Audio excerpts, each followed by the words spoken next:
Mark here for Mark 2.0. Gordy is in Ontario, Canada. And our next guest, you remember, is Detective Greg Medavoy on NYPD Blue. What you may not know is that he has a list a mile long, a resume a mile long, TV, film, theater, you name it. He guest appeared in an episode of Wonder Years, Cop Rock, which he probably wants to forget about, Cheers, you name it, Night Court. He played Bull's cousin, 8 Men Out, The Game Plan. He was the coach, the hit movie with The Rock. Gordon Clapp, welcome to the podcast. Thank you so much. So where are you guys? You're in Arizona, I'm in Phoenix, and he's in Ontario. and Gordy's up in Canada. Right in Ontario. I'm not far from the border. I'm in Vermont. I live in Norwich, Vermont now, it's across the river from Hanover, New Hampshire, where Dartmouth College is. And I actually grew up in New Hampshire, so I'm not far from home. So do you know the Loudons? Do you know Dick and Joanne Loudon? Loudon oh yes, the Loudons, yeah. Yeah, I he owns a little inn. I know, yeah. I was invited to a cocktail party there recently, and I had to miss it because of a wedding elsewhere. So, yeah. Okay. I think anybody knows what we're talking about. Anyone of our age does. I think so. Yeah, I always wanted to have a little thing. In fact, I auditioned for that show one time, and I did a sort of a generic New England accent, and they said no accents. We don't want accents. Okay, well, you called the wrong guy. That's all I do. So you started from a very young age. I did.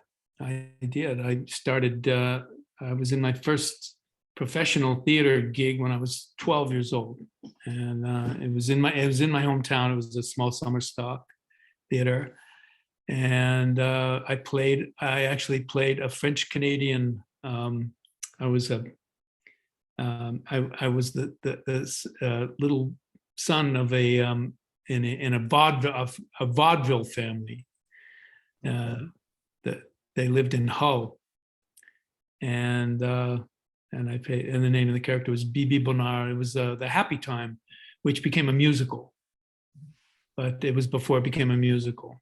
So yeah, so I started acting professionally when I was 12, and then it took me another 44 years to actually get to Broadway. Now, you in an article I read recently in a local New Hampshire publication, you answered a question I wanted to ask. You said there were 3 times in your career where you said, "I made it. I've arrived." Mm-hmm. Can you expound on that? Like, at what point did you first say to yourself, "Gordon Clapp, you're an actor. This is your vocation for life"? Well, I think I said the first time was when I got my equity card, when I became a union actor, and then the second time I would say was when I got the series. Right? Did I say that? I can't remember what the 3 were. Now I was being so profound at the time, and I can't. I wrote it down. But really, when the first union job that I had was in Halifax at the Neptune Theatre, which is a wonderful regional theater out in Nova Scotia, and and I became I was an equity actor, although Canadian Equity had just separated from American Equity.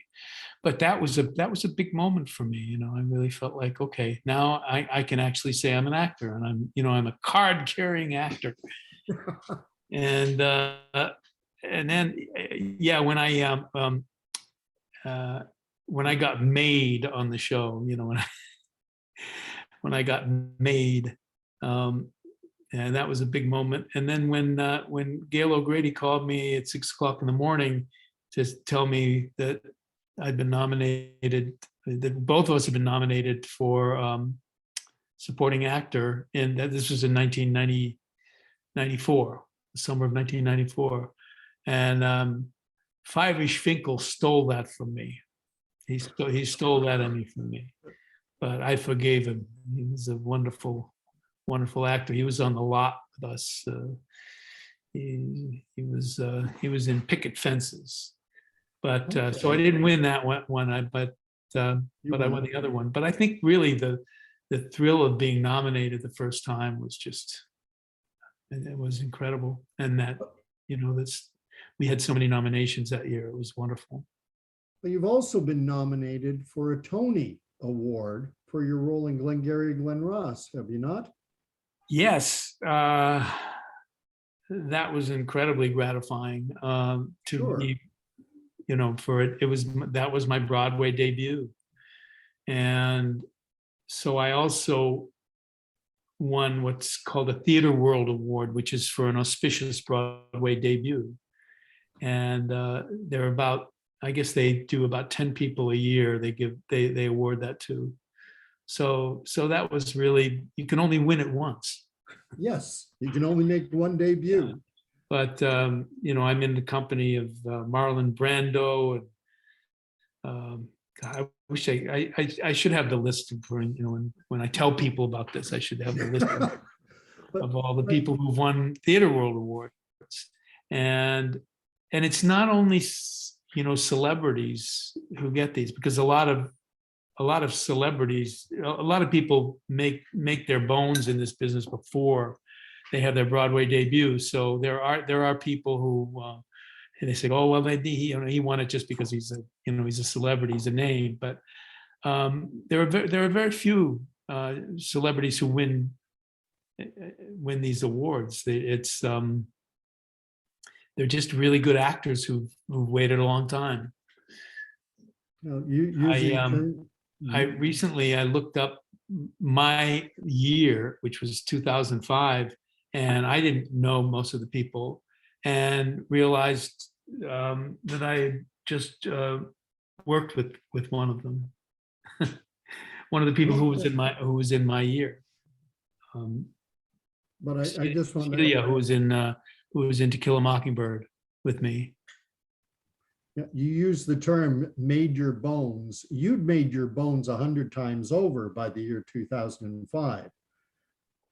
Yeah, it'd been a long way. Part of the recognition that I got early on was from John Sayles, who I went to college with, and I had no idea he was a class behind me, but we were in the same house, meaning the place where we had our meals. It wasn't a fraternity. Fraternities had been banned at Williams. But John was, I would see him at the end of the table every day, and he usually took his lunch down to watch Jeopardy with Art Fleming at the time. And I thought, this guy looks like he could. I mean, he's a character. I want to put him in a play. And I was directing of Mice and Men, and I had already cast Lenny, and I asked him if he would come and audition for Slim. And he came to the audition. He said, "You know what? I'd like to take a shot at the old guy." And I thought, how interesting to have the old guy who he lost his hand, and he's basically a guy that they just kept on. He does the dishes and all that. He's not much use anymore. To have that guy be the same size as Lenny, and he was wonderful in the role. And then, a couple of years later, we were doing summer stock back up in North Conway, where I grew up. We had kind of taken over the theater, and John came up to do a show. And I said, "So what have you been doing?" He said, "Well, I've been working in a sausage factory, but I've been writing." And he had written a novel and he'd written several short stories that had been nominated for, or won an O. Henry Award. And I had no idea that this guy was a writer. And he'd also been out writing screenplays for Roger Corman in LA. And he put together enough money that in 1978, after our summer stock season, he cast a bunch of his friends in this movie that he had written for them called Return of the Secaucus Seven. And he made the movie for about $40,000 up front. And, you know, we were all like living like hippies and making this movie. And because it was a really great story, and it had a certain charm to it, and it was the year that Heaven's Gate was a disaster at $100 million. People were going, "Look what this guy did for $40,000," and it became this kind of cult hit. And you know, we had feature articles in Time and Newsweek, and we all, and at that point I'd been living in Canada, and I said, okay, it's time to go to New York. So I went down, got an agent right away, and unfortunately it didn't take. I didn't stay in New York. I kept getting work in Canada and kept going back there.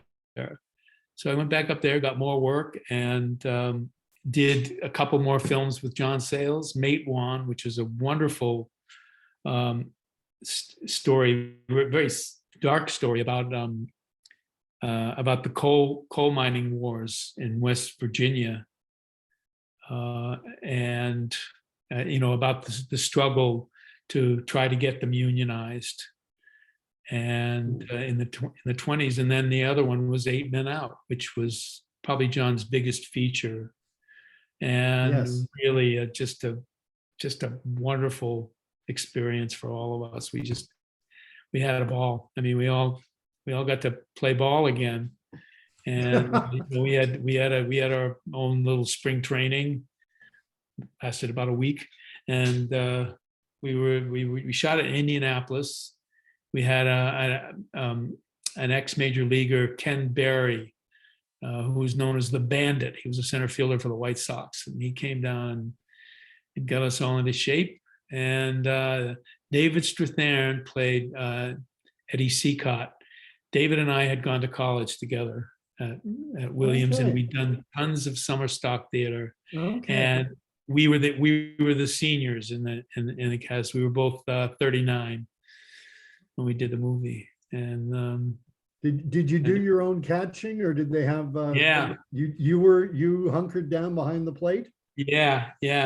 I was terrified because we were using the old equipment. Yes. And so I had to catch with two hands. And it was one of those old pancake mitts, so there was no grip to it. And so I had to, and I really thought that the most likely injury for me was going to be broken fingers, you know. So I was pretty lucky. I didn't break any fingers. I had some kind of a muscle pull sliding into second. And I wasn't really that fast at the time, and Shock was a base stealer. So the editor was having fun trying to get me to run faster by speeding it up a little bit. And, what I find so fascinating about talking to you is I think nine out of 10 people, if I showed you their picture, they'd say Greg Medavoy. Yeah. And yet you seem, from everything you're talking about and what I've read, you have more of a passion, I think, for the theater. Am I wrong? Well, I do. I love the theater. I really, and I was away from it for a long time. But there's just nothing can replace the feeling of the impact that you have as an actor in a room. You get the reaction right away. You don't have to wait. Yeah. And you know, I have to say that almost everything I've ever done on film, there's always a slight disappointment when I see it. Because I'm picturing it a certain way, and it's never quite that way. There's always the editor has something, they chose the wrong take, they They cut part of the scene. It's never quite the way. So there's always a slight disappointment. But that isn't to say I'm not proud of a lot of the film work I've done. And it's certainly NYPD Blue is just. I mean, I was a fan as well. Yes. The whole the series had so much soul and humor, and it had its own voice. David Milch's voice was unique, and it was just such a trip to get to say those words every day. And it wasn't easy sometimes because he would get a little behind, and not so much behind. It's just how he worked. I used to say he didn't so much write an episode as he did solve it. He would start with a scene. There would be a general. He would go from the template of a case that he was studying, that said that they'd found. One of our producers was an ex-cop, Bill Clark, and he would bring guys out once a month from New York to talk about different cases they'd worked. And so David always went from that, but he wasn't sure how he was going to do it, and he kind of found it as he went along. And it became kind of an adventure for him. And it was a big adventure for us because sometimes we got thrown scripts as we were stepping on stage. It wasn't easy. But at least there was a net there. You could just say, cut, okay, try that again and try to get all the words this time. And in the right order. Were you aware that it was, it's groundbreaking TV? Because where I grew up in Grand Rapids, Michigan. They preempted it for 2 seasons because of the content that you guys had on. But what was so great is we had 2 ABC affiliates. So the one in Battle Creek would air it. So it just wouldn't make sense. Battle Creek aired it, but Grand Rapids won it. And then I got an article. You're going to laugh at this. I got an article from the Kalamazoo Gazette off the Kalamazoo Public Library. They sent it to me, and they said Louisville, Wilmington, North Carolina. And then I read where the WZZM guy was. I read who he was, reached out to him, and he's like, oh, I don't really remember that. And he's like, but he said, I think we preempted it for 2 seasons. So that shows that your show was so big that they had to eventually air it. Exactly. Yeah. The ones that we heard about were in Texas, the Dallas affiliate, which is huge, and that was huge. But we had such a great following in Philly. Philly was our main, and New York as well. But it was funny that Philly seemed to be our biggest affiliate. Yeah. Well, look at somebody like Mark Paul Gosselaar. He never got typecasted again when he got on there. No.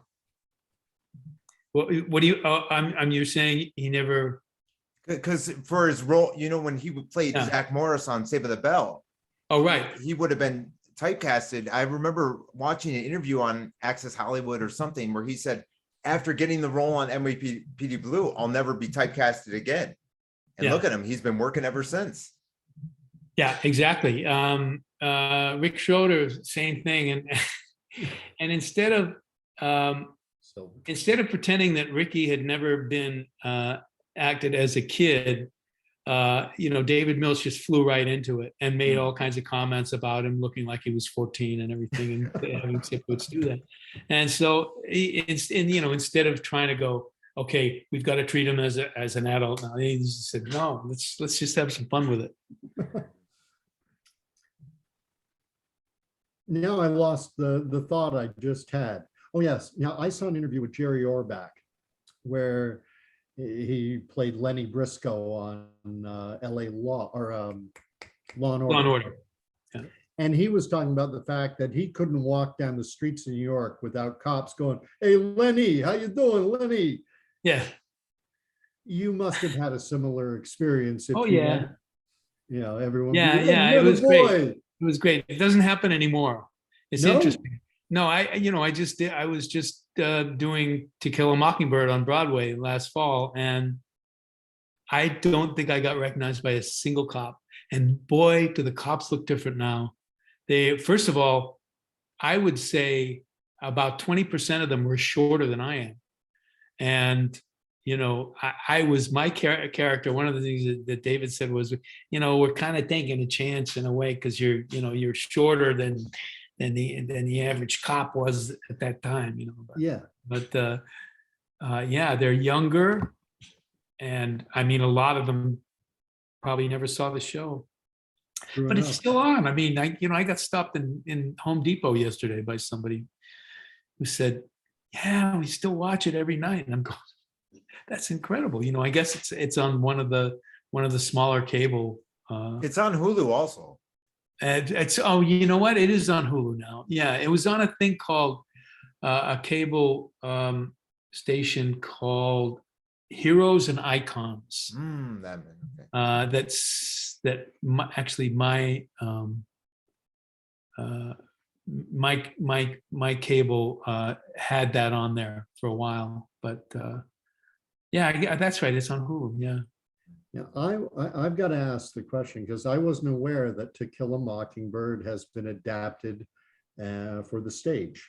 Because obviously it started out as a novel, adapted to the screen with Gregory Peck. And I'm trying to guess who Gordon Clapp would play. And my first guess is going to be Heck Tate. No, that's a good guess. But Aaron Sorkin did this adaptation. Okay. And he fleshed out the judge, and the judge is just a wonderful role. So you're the judge during the trial. I had so much fun. Yeah. And how did I'm up here in Canada. I'm 2 hours east of Toronto. So how did that how was To Kill a Mockingbird received on Broadway? Oh, it was there was not an empty seat for a year and a half before COVID. And I was about to, so Jeff Daniels originated the role in this production. And then Ed Harris came in after a year. I think he did 6 months or close to it. And Greg Kinnear was supposed to come in, and I was supposed to come in with him in March of 2020. And then everything shut down. So they called me early last summer and said, we're ready to do it. If you want to come, if you still want to come. And I said, yes, I still want to come. And it was it was a wonderful ride. We stayed COVID free until about the third week in December. We started getting hit with a couple of people in the company, not the actors, but one of the people was my dresser, who was in my face all the time, and with a mask, but he was in my face all the time, and so sure enough, I tested positive the morning of New Year's Eve, and it was a day off because nobody wanted to go near Times Square, so but I had to miss Jeff's final show, and I had to miss putting Greg into the show. Greg did 2 shows and he tested positive. A bunch of other people tested positive. I came back, and the day I came back, they said, okay, we're going to run this week, and then we're going to close, and we're going to reopen in June. And we're going to reopen in a smaller theater. And I'm going, why? I mean, this is a cash cow. Why you? So, and I don't know what happened. Nobody seems to have heard anything. So unless they're not telling me, but I haven't seen any signs that it's reopening. But there is a national tour, and it's doing very well from what I've heard. but the show was a huge success, and it's a beautiful piece of writing with by Aaron Sorkin.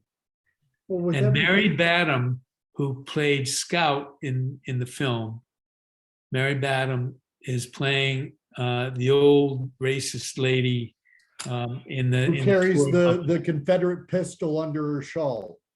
yeah, and Don't you hate me, Jean Louise Finch? yeah, Jean Louise Finch. And that role was played in our production by Patricia Conley, who you might remember from Stratford. She's done a lot of work all over the world.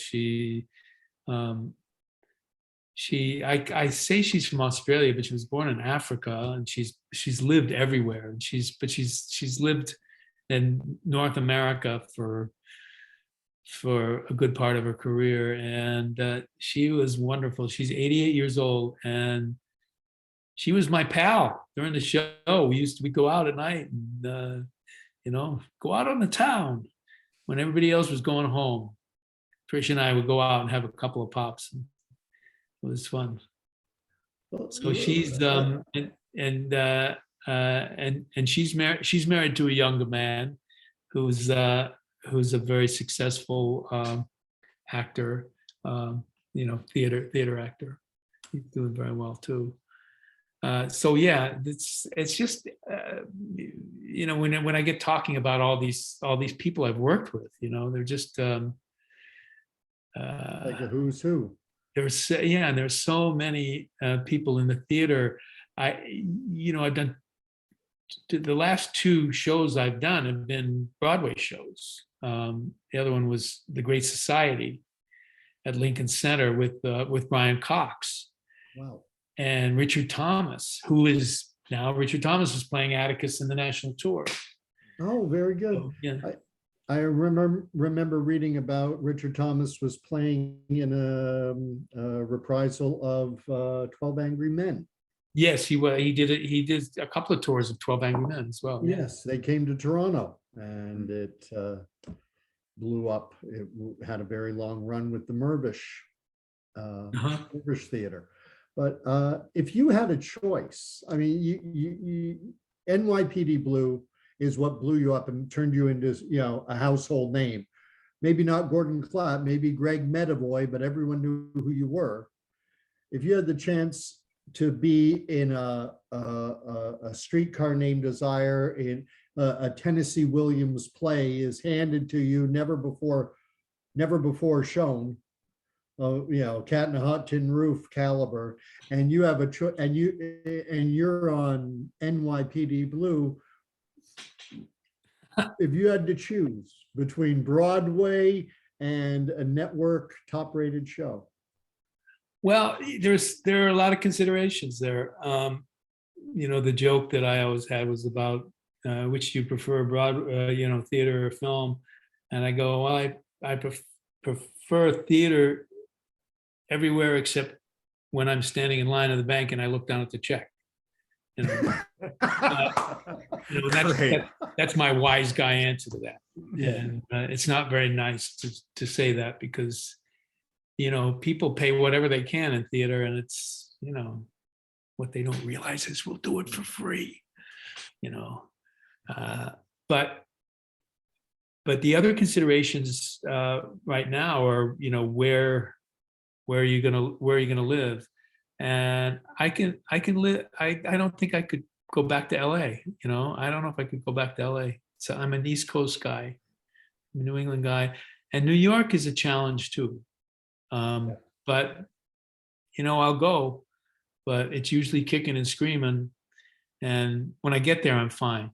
But it's just, it becomes this kind of specter that I have to deal with when I'm going, and where am I going to live? Is it close enough to the theater? And I have a bad knee, which I'm getting replaced now. That's my main thing, is I'm getting this knee replaced, so I don't have to complain about it anymore.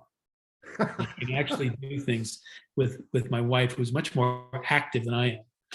So now, how did your role come about playing Chaplain Orlowski on Chicago Fire? That was a very last minute deal that I'm pretty sure somebody had turned it down at the last minute. I don't know. But one of our writers from NYPD Blue, Matt, and I'm forgetting Matt's name.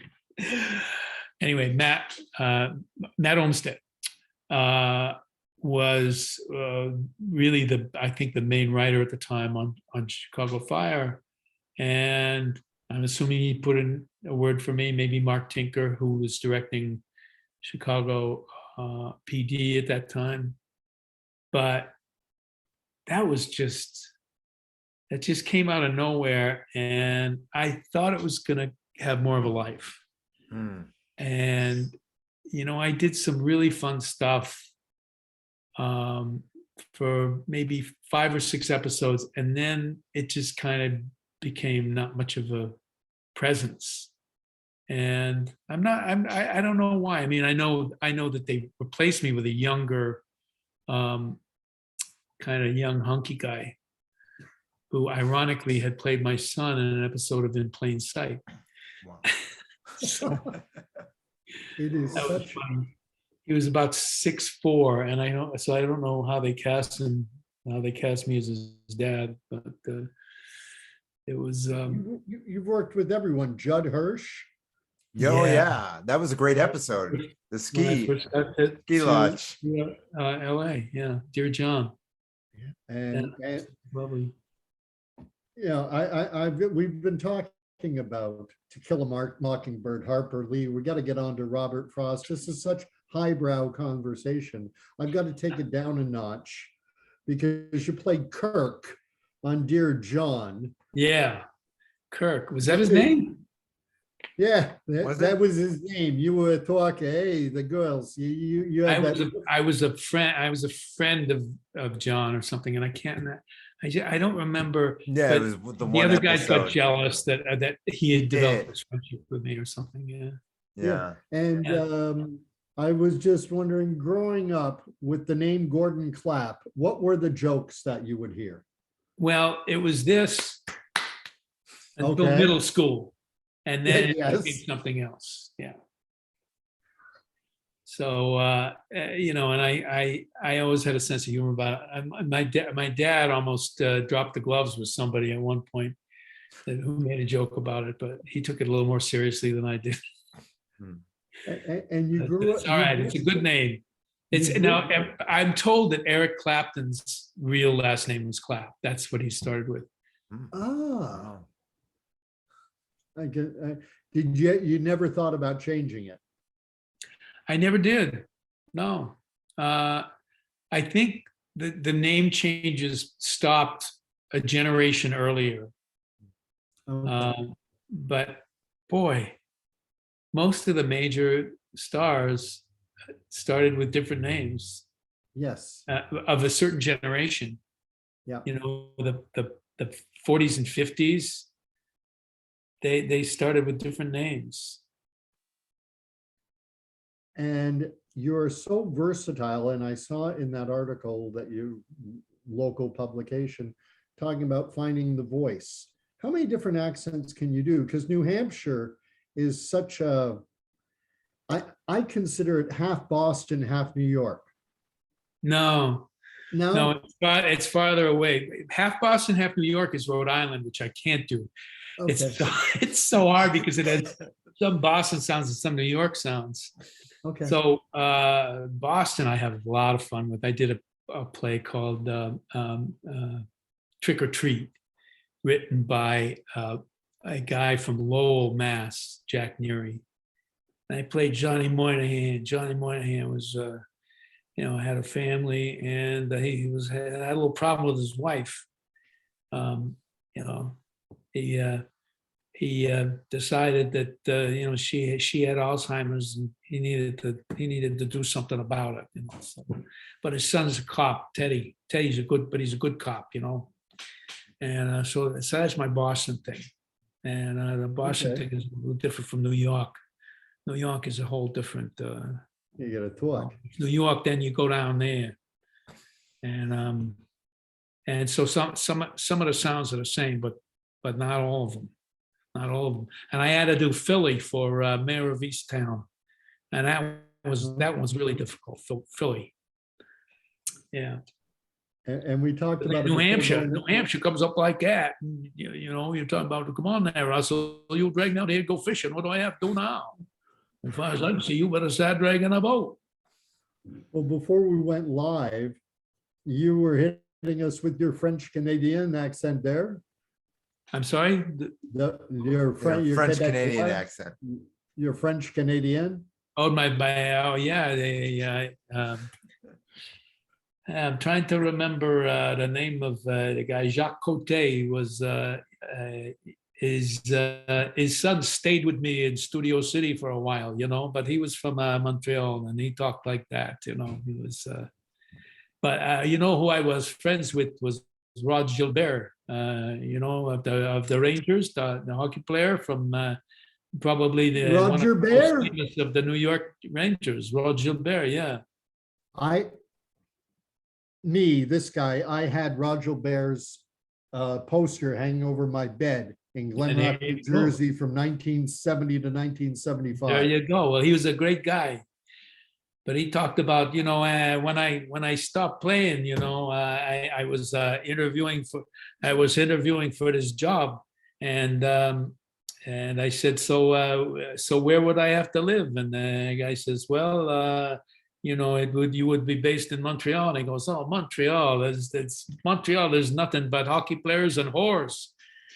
And the guy says, well, you know, my wife is from Montreal. I said, what team does she play for? That was my Rod Gilbert story. Yeah.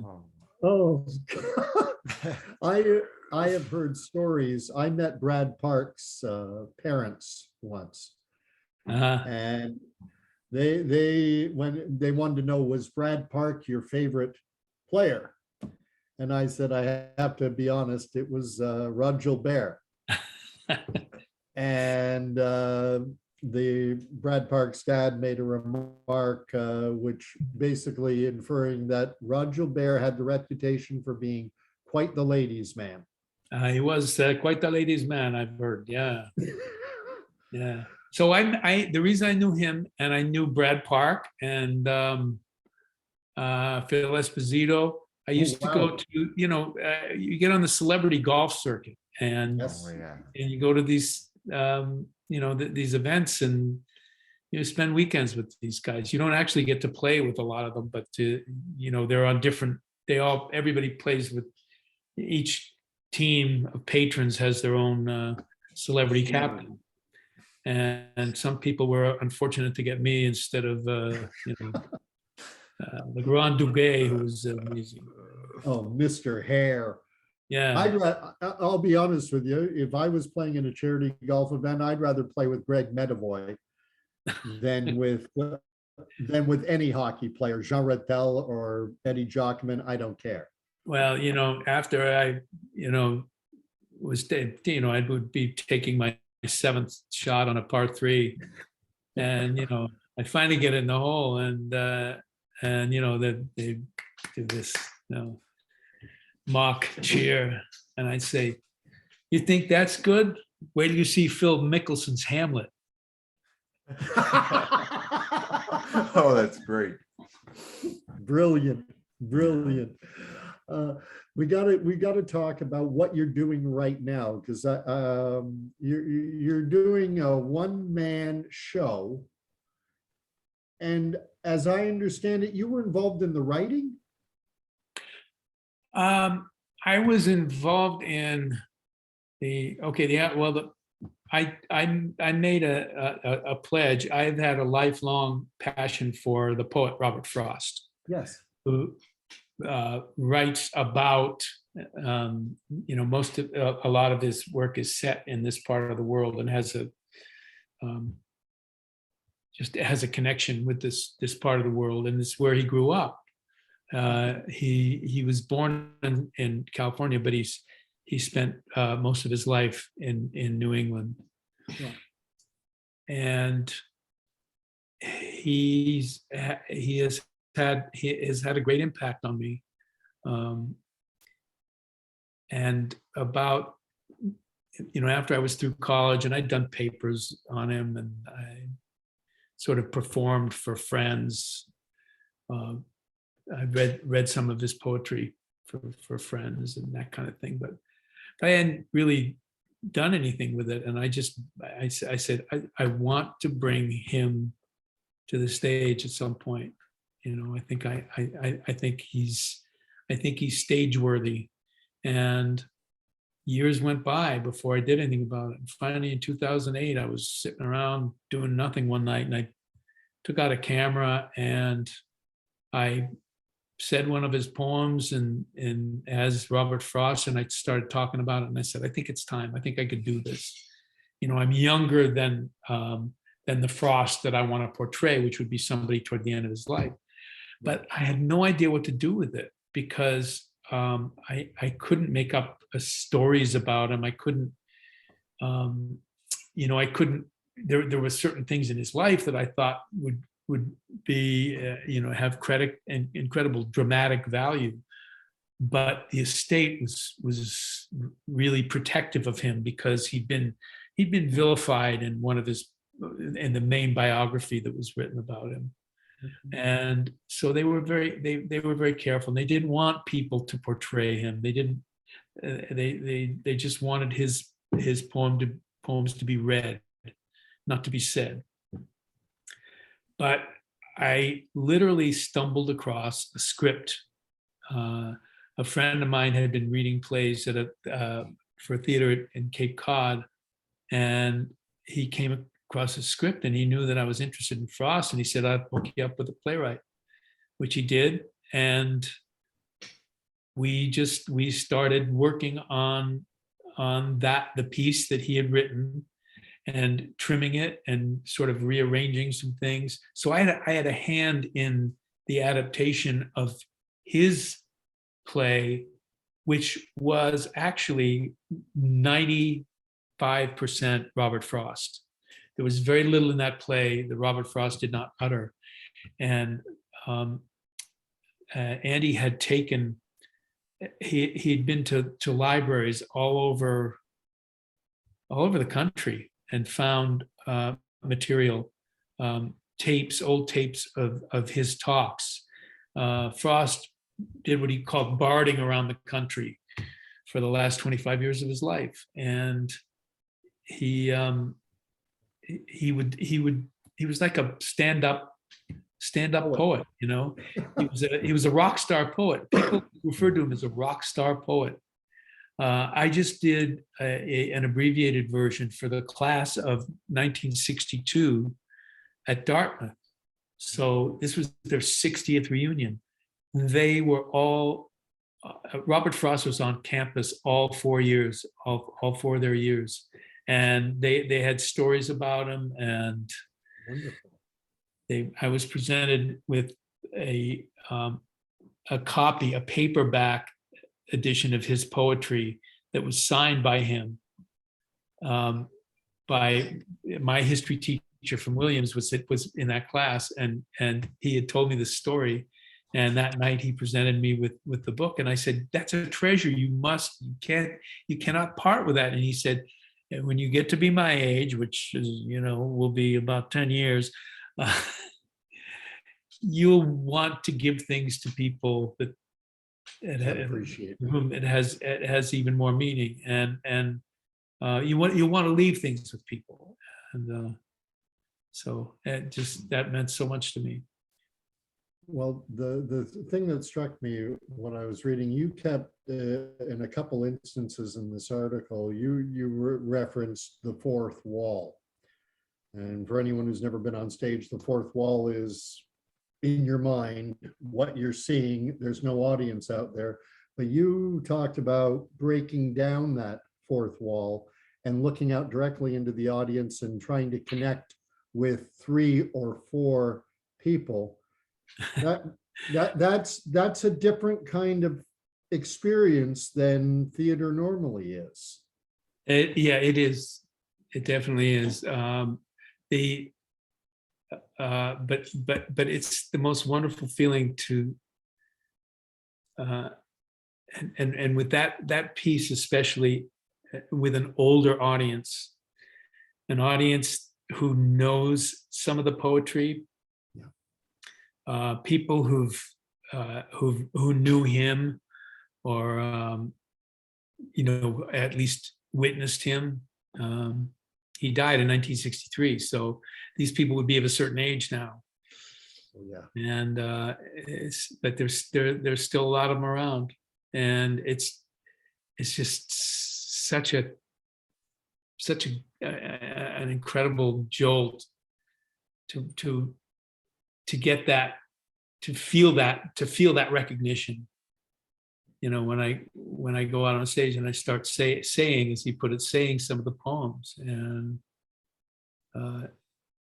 just to have, and for me, at a certain point in the show, I say, suppose I say birches to you, and birches is one of his most beloved poems, and people just go, oh.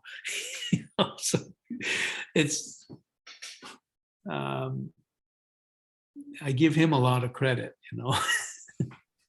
for what I'm getting, for the appreciation I'm getting. I give him a good deal of credit, but it's got to be an incredible experience, because regardless of the role you're playing, you dive into it. But even before this role came along, you already had a passion for. Oh yeah.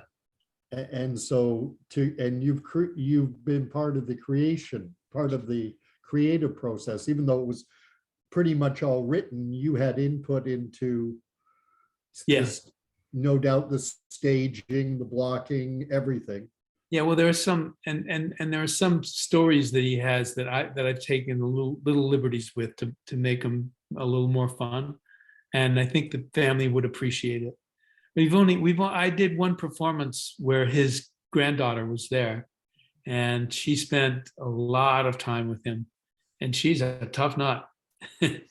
she's the guardian of his work, and so it was wonderful to get her, her endorsement.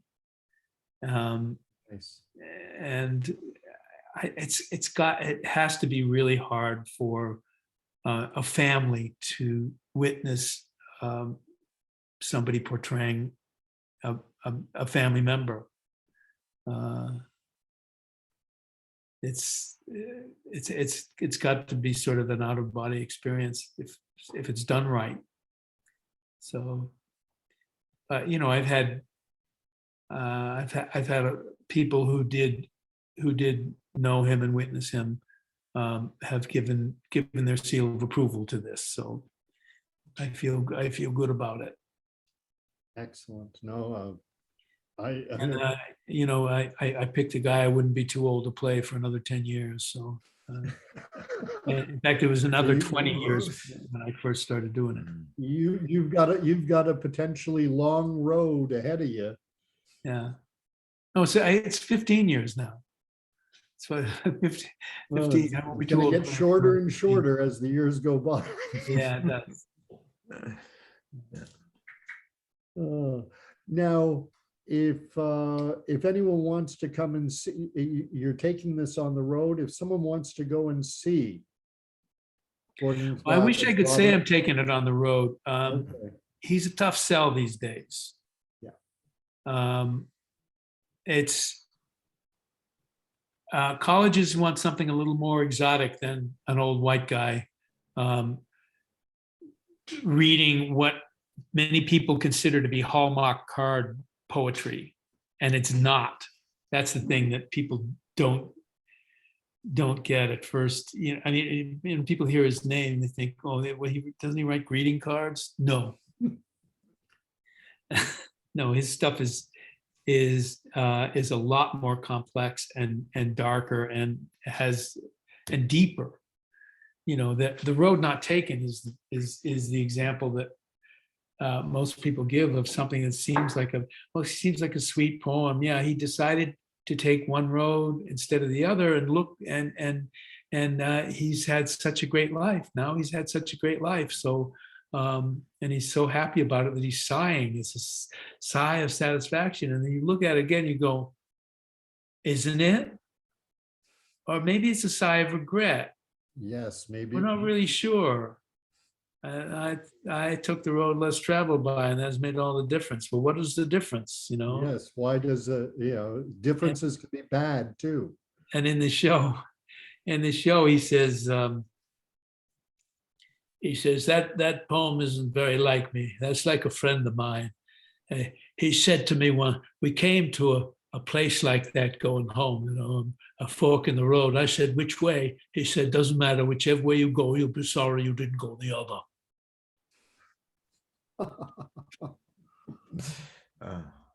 No wonder. The grass is always greener. And he was telling that about his probably the best friend he ever had, who he only had about a 2-year relationship with over in England. Another writer who had a very kind of sad and dark side to him, went off and was killed in the war, in World War One. And so where you're performing this locally in New Hampshire right now, is there any? I perform it, you know, with where they invite me. Andy, who is the guy who had the script to begin with and has done most of the work, is also doing most of the work in terms of trying to book us places. And it's too bad that more colleges don't. There's so much good stuff about writing here, of the creative process. And it's a charming piece, you know. It's very funny. It has as much wit as the Twain piece, you know, that Hal Holbrook did for years. It's so if someone with a college or university wanted to have the production come to their school, who would they get in touch with and how would they do it? Well, there is a website. It's the show is called Robert Frost, This Verse Business. He says at one point, I'm trying to think how that whole section starts. He said, why write poetry at all? That newspaperman said, why write poetry at all when there's honest prose to write? Well, one reason is that in poetry you get so many different ways of saying things, you know, so many different tones. I do it for that kind of play, make poems all sound different, and partly because men have been doing it ever since the beginning of time, as far as we can make out. Don't blame me. I didn't start this verse business. Okay. And then so this verse business became the title, and it's a wonderful play on the fact that he as a businessman made a good deal of money off poetry, much more than than your average poet. Most are starving. So do you remember the website to get in touch to see? It's thisversebusiness.com. This verse business, okay. Yeah. And it's kind of a mouthful, but and when is your I'm putting the cart in front of the horse, but when is there going to be the Gordon Clapp memoir come out? And if you do write a memoir, what's the title? Well, I don't want anybody to steal it. No, I already put that.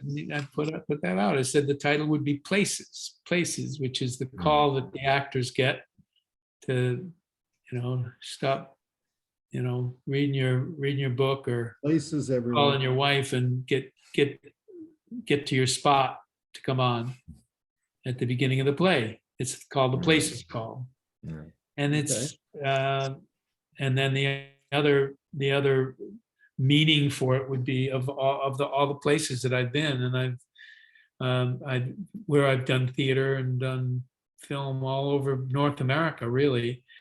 not much elsewhere. I did had a day on a film in Iceland. Wow. So with Clint Eastwood. Wow. With who? Clint Eastwood. Oh, Wow. Clint who? Clint who? Is he now? Clint- Yeah, right. That guy. Speaking of places, does it make a difference as an actor, the filming location? Where it does it, do you prefer set? Do you prefer, out on location? That's hard to say. If wherever you are, there are going to be people there, and they're going to be in your face, and it's never quite like theater. Yeah, that's a good point. But with theater, you're missing a wall there. She's like, there's no wall there. Yeah, so yeah, there's always somebody watching you. Yeah. And I gotta ask, how tall are you? I'm getting apparently I've become dislodged here. I'm gonna try to move or get this thing to There we go. there we go. All right. Yeah, I have to call an electrician now. Oh, all right. Well, we were talking about the fact that as Greg Medavoy on NYPD Blue, you were a little on the shorter side. How tall are you? The camera can add inches. I say I'm 5'6", but I'm not sure that that's really true. Okay. I may be just We under are- 5'6". Okay. I'm always remembering because it was never part of your character on NYPD Blue the way it was for Levitt on Barney Miller. Mm-hmm. That's right. Yeah. Little Yeah. Levitt. Mhm. Yeah. They didn't. No, they didn't. But I did have my tall partner Yes. after Nikki left. Nikki and I were close to the same height at least, but Mm. but when Henry came on board, yeah, there was a little bit of disparity there. Very good. Yeah. All right. Well, I don't know that I have any questions left to ask, Mark. Do you? No, have- we really appreciate this, Gordon. You're such an iconic actor. We're thrilled that you came on. Well, you're good at it. See, keep them coming. Well, Yeah. I mean, we learned from you watching NYPD Blue, Night Court, especially Cop Rock, right? Especially Cop Rock. Well, you laugh about that, but that was my first Bochco job. Yeah, is that how you got That was my into first the Bochco NYPD Blue role, or did that not play a factor? I definitely think it played a factor. He liked to go back to the same actors if he liked them. So that was my first one. And then I was in an episode of Civil Wars as well. I don't know if you remember that show. Wow. It was about divorce lawyers. Wow. Okay. Yeah. Now, Did what you- about your short films? Where do people see? Because we have actors on, and I've never asked before, and it says short film on IMDb, but you can't find them anywhere. Where would somebody watch a short film? I think Trailer Talk, which is about two spoiled actors, Yeah. arguing about whether they're going to keep whether they're going to stay with the series or not. And I thought that was on Hulu, but it might have been on. But like, just if it says on IMDb that you did a short film, or any actor, so to speak, you really can't find their short films on YouTube or online. I think Bananas might be somewhere. I think so. I think it is maybe on YouTube. Yeah. I'm not sure about Trailer Talk. I want to talk to the guy who directed that about maybe putting it on YouTube now, because I don't think we're going to get any more mileage out of it anywhere. Yeah, so I'll ask around. All right. Well, Gordon, thank you so much for taking the time. for being so generous you. with your time. I can't believe that your name is Gordon, but you were born in, you're from New Jersey, right? I was born in Canada. Oh, you were, Mhm. okay. When I was less than 6 months old, we moved to Staten Island, New York. Okay. And then from Staten Island, we made our way over to Boyden County. And by the time I was in grade 4, I was a total Forker. Uh, And I was always Gordon. It was always Gordon. Gordon. Gordon. Had to be Gordon. And then I moved to Canada and it got truncated and everyone called me Gord. Hey, Gord. Well, Gord, yeah. it was Canadian. Gordy. Yeah. And then I lived in Quebec for 4.5 years, and they can't pronounce the D at the end of a word. Right. Well, yeah, It's they not don't an- pronounce it. They could if they wanted, but they don't. They would say to me, hey, comment t'appelles-tu, toi? Je dirais, oh, mon nom c'est Gord. Gordon. Ah, Gordon. Pas de trouble. And so, Yeah. and I went back to New Jersey. I went back to Glen Rock, the town I grew up in 2019. And I met up with an old friend of my mother's. And she was going, I hate the way Canadians change the name Gordon to Gord. Gord sounds so horrible. Wow.